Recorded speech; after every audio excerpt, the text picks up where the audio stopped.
সুন্দর একটা অর্গানাইজার, তাও আবার সম্পাপড়ি ফেলে দেওয়া এই ফাঁকা কন্টেনার দিয়ে কিভাবে বানিয়েছি সেটাই আজ তোমাদের সঙ্গে শেয়ার করব। প্রথমেই আমি ফেভিক্রিলের মোল্ডেড ক্লে নিয়ে হার্ডনার আর রেজিনটাকে মিক্স করে একটা ডো বানিয়ে নিলাম। সেটাকে আমি দড়ির মতো পেঁচিয়ে এই বক্সের চারিদিকে লাগিয়ে নিলাম। তো এইটা লাগাতে আমি এখানে ইউজ করেছি ফেভিকলের এমআর গ্লু।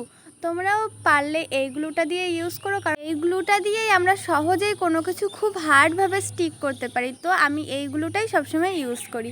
মোল্ডেড ক্লে দিয়ে কিছু গোল গোল দানাও বানিয়ে নিয়েছিলাম, সেটাকে বক্সের চারিপাশে আঠার সাহায্যে এভাবে স্টিক করে দিচ্ছিলাম। তোমাদের সঙ্গে আমি একটা গল্প শেয়ার করব আজ।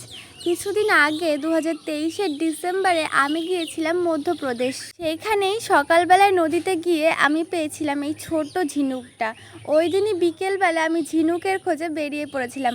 নদীর পাড় ধরে অনেকটা যাওয়ার পর এমন একটা জায়গা ছিল যেই জায়গাটায় পাথর আর তার মাঝখান দিয়ে নদী গেছিলো।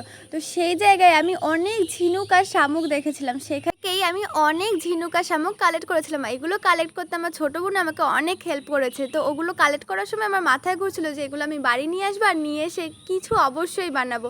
আগের দিন দেখলাম তোমরা ওই ভিডিওটাতে অনেকটাই ভালোবাসা দিয়েছো, তাই তোমাদের জন্যই আজ একটা বড় কাজ নিয়ে বসে পড়লাম।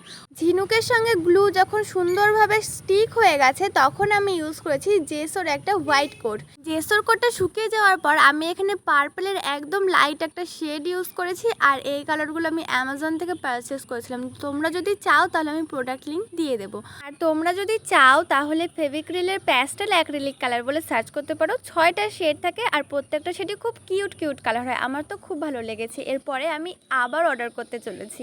তো ভেতরটা পুরো ব্লু দিয়ে কাভার করার পর আমি শেলগুলোকে পিঙ্ক কালার দিয়ে কাভার করছিলাম।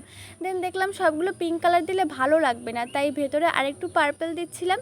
আর এর মধ্যে আমি ইউজ করেছি সি গ্রিন কালার, যাতে একটু সমুদ্র ভাইবস আছে। এরপর শামুকগুলোকে আমি পিচ আর হোয়াইটের কম্বিনেশনে কালার করেছি। কোনোটা ফুল পিচ কালার করেছি, কোনোটা অর্ধেক পিচ অর্ধেক হোয়াইট কালার করেছি। তো এইভাবে আমার পুরো শামুক আর ঝিনুকগুলো কালার করা হয়ে যাওয়ার পর দেখছিলাম যে এখনও ভালো লাগছে না, তখন আমি এর মধ্যে ডট ইউজ করতে থাকি। এখানে আমি হোয়াইট ডট ইউজ করেছি। তো সব জায়গায় হোয়াইট ডট যখন মানা ছিল না, তখন কিছু জায়গায় পিঙ্ক ডট দিয়েছি। আর এই জন্য এই জিনিসটাকে আরেকটু বেশি রিয়েলিস্টিক আর চোখে আকর্ষণীয় লাগছিলো। এরপর আমি আরেকটু সমুদ্র ভাইবস আনার জন্য এই ঝিনুক আর শামুকের ওপর দিয়েই আমি কিছু মুক্তো ছড়িয়ে দিচ্ছিলাম মানে স্টিক করছিলাম গ্লু দিয়ে। আর হ্যাঁ, এই বিডসগুলো আমি কিন্তু মিশো থেকে পারচেস করেছি, তাও আবার খুবই অ্যাফোর্ডেবল প্রাইসে। এরপর আমি নিয়েছিলাম একটা সিলভার ফেব্রিক কালার, সেটাকে আমি এর উপরে লাগিয়ে দিয়েছিলাম, যার জন্য এই জিনিসটাকে আরেকটু বেশি গ্লসি লাগছিলো। এরপর আমি ভার্নিশের একটা কোডও অ্যাপ্লাই করেছি, বাট সেই ক্লিপটা আমি খুঁজে পাচ্ছি না। তোমরা কিন্তু ভার্নিশ লাগাতে একদম অ্যাভয়েড করো না। তো আমার এই অর্গানাইজার বক্সটা তোমাদের কেমন লাগলো অবশ্যই কমেন্ট করে জানিও। আর ভালো লাগলে চ্যানেলটাকে লাইক কমেন্ট শেয়ার আর সাবস্ক্রাইব করে দিও। বাই।